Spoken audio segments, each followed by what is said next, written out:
Selamünaleyküm, abunasılar, yaxşılıqlar. Bu da xalasıyla tanıdıqlarımızdan başlayabilirik. 2026 il 22 iyul günü Güneş'temiz. Güneş City'de. Şimdilere şimdi sifətli tanıdıqlar gerek olsa üzerimizden müracaat edebilirsiniz.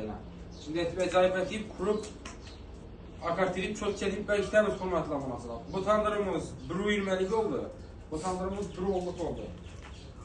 Kimlere şimdi sifətli tanıdıqlar gerek olsa üzerimizden müracaat edebilirsiniz. Tanıdıqlarımızdan kalınlığı 7-8 santim olur hürmetli abunasılar. Yaşam masasında ölçü basaslarım bu arada. Videolarımız yakkan olsa bir like'ını basıp yeni uzatsa pat bir şey basıp koysanızsa yaxşı mənfəətli videolarını görüp barasılar. Şimdi sifətli tanıdıqlar gerek olsa üzerimizden müracaat edebilirsiniz. Yetkəzib verəmiz.